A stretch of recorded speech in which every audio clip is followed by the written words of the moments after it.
Hi, welcome to Growing Bonsai.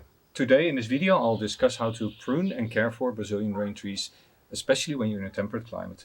I'll look at a thorned variety and a thornless variety, and both of them natives from Brazil, but now living up north in temperate Europe.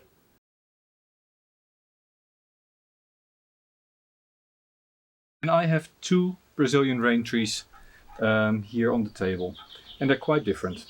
This one doesn't have any thorns. I can just do that, no problem whatsoever. If I do that with this one, I will open up my hands because there's quite serious thorns on this. It creates big leaves, but the big leaves are actually compound leaves. That means that this is the whole leaf, which has side branches and little leaflets. I'm making this video because one of the viewers, Clisio, has asked me to show you how I grow these here up in the north, not in the tropics. So the rain tree, what do we know about the care? Half shaded, it loves water, but it doesn't like to have soggy feet. So make sure you water at least once a day in summer, give it a half sunny spot. It loves fertilizer, lots and lots of fertilizer. And what it doesn't like is wire. If you wire the branches, there's a big risk of the branches dying back. And if you prune back big branches, the cuts will take a very long time to close. So it is good to keep track of your branches and prune them back often. That's what I did here. You can see I didn't let the top run. In fact, I let a side branch run. So the thickening happens lower down. I'm going to reduce this one today. There is a new little side branch here growing, so I'm going to cut it off there. And then I'll have to see where I'm going to let another one run. Besides that, it's in general a matter of profile pruning. It very reliably buds at every node. So you can quite easily cut it back and it will back bud if it is healthy. And what you'll see is that the first nodes are quite close to each other, and then as it starts growing, they get further and further apart. So it's always useful if you prune that you look for short internodes and prune back to those. So basically these are what you would call indoor bonsai. Indoor bonsai is a bit of a misdemeanor. It means it is a tree that you keep inside during the cold season. So when temperatures at night start dropping to maybe 5 Celsius, 10 Celsius, that would be about in the high 40s Fahrenheit, that is when these go inside. They are a bit of a prima donna. So when you take these and you take them from the outside in to your house, the change of environment, the drier air, the lack of humidity in general, the lower light, will straight away trigger the tree in dropping the leaves. It will do this. You see all these little leaflets, they go yellow and they start showering your whole living room with little leaflets. I keep this in winter in the windowsill. It then actually sits on a radiator, and that's a really bad idea, I know. But what I do, I put a piece of plastic on the soil so the water can't evaporate all that quickly. So in spring the same thing happens. I take these out and I put them first in a sheltered position because they are inside all winter long. And although they sit in the window, they do get a lot of sun, but it's filtered sun. So when you bring them out, you need to shade them for the first 1 or 2 weeks, then move them into dappled shade and then in full sun. These actually do take full sun, but they also like a little bit of shade. So try to find a position that they're halfway underneath the tree, that they do get a couple of hours of full sun, but mid-afternoon full sun apparently is not all that good for them. At least that's not what they're getting with me. This is typically how they come out of winter storage for me. It is now the first week of June, and they have been outside for maybe 5-6 weeks. So you can see this one is quite happy, it's quite healthy, it's growing strongly, and it has bounced back from staying indoors quite a bit better. But let me take this down. This one, in fact, isn't doing all that bad either. You can tell it has grown quite a long branch, and in these branches you see there's new growth starting to form. So for me this is an ideal time. The tree has recovered. It has now settled back into the routine for being outside. It is slowly tossing off some of the leaves that it had over winter. It's starting to backbud, so now it's a good time to prune these back.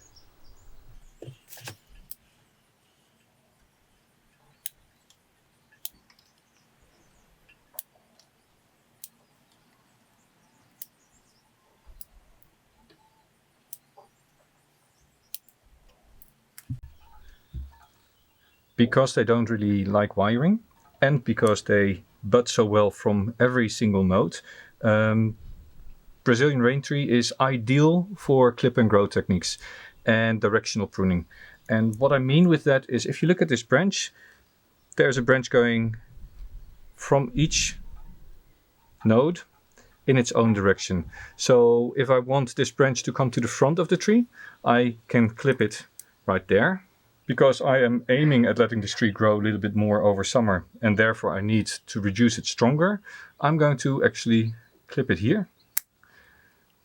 And later this year, it will start growing a bud from there, and then I can prune it here and another branch will come in this direction. So this one is almost done, just a few more branches. And then I'll move to the Thornless Raintree and I'll trim that one back as well. One of the things I see here, there's a big branch going to the side and there's one coming to the front, but there's one to the front here as well and one to the front there as well. So I don't want this to the front to stay. That needs to go. This one is getting quite heavy compared to the rest of the tree, and I want the lower branches to be fatter, so maybe I'm just going to reduce this quite a bit. Eventually I hope that a bud will pop here and I can remove this whole thing. In fact, there is a little bud there. No, it will be too empty if I remove it now.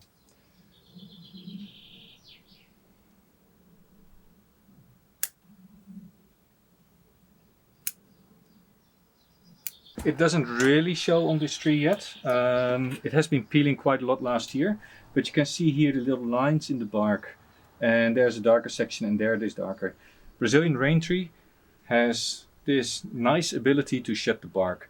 And that means that you on one tree can have very dark brown spots. You can have almost white spots. One of the nice traits of the Brazilian Raintree. Ah, this is nice. So I'm going to remove part of the leaf here so you can better see what's going on. Let me get you closer. So I hope this is close enough for you. Brazilian Raintrees have one interesting characteristic, and that's that the bark peels. What you can see here is the bark starting to peel away. This is the example that I was talking about. If you take this away, you'll see there's new bark underneath it. There's nothing wrong with the tree. It is just shedding old bark. And it is doing that all along the trunk here. This is the natural process on the Brazilian Raintree. So if you see the bark cracking up, don't worry. This is what Brazilian Raintrees do. I'm going to cut this back. To be honest, I have not been able to root the Thornless variety. If anybody knows how to root the Thornless variety, let me know, because I'm just going to toss these branches away. And it is a bit of a shame, because as said, Raintrees, they are quite rare in my region. In fact, I don't know anybody else that has a Raintree that they did not get from me. I have been able to root the Thorned variety, but to be honest, I don't know how I did it. So if anybody has good recommendations on how to make these cuttings root more reliably than what I'm getting now, please let me know.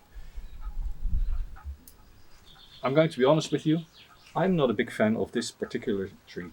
The growth is quite coarse compared to the Thorned variety.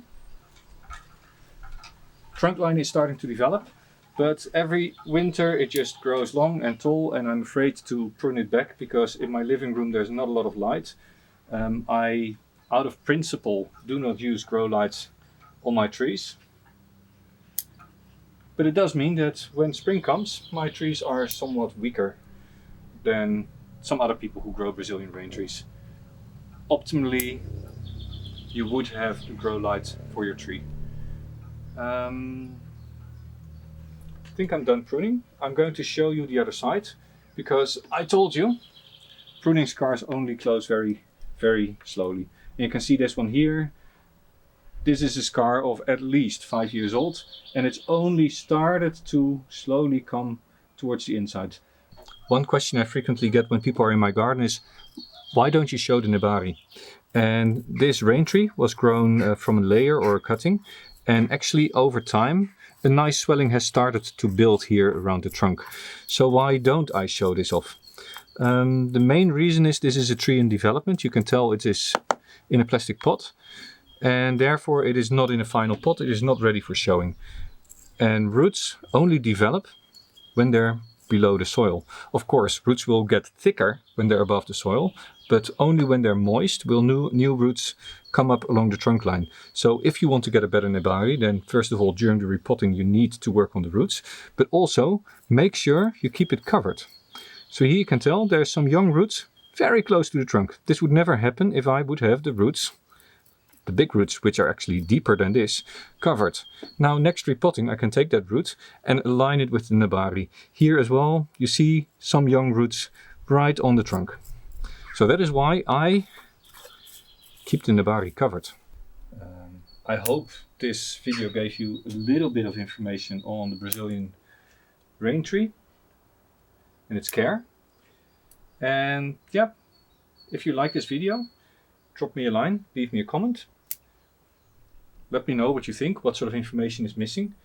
And if you really like this video, why don't you consider subscribing to the channel or sharing the video to some friends?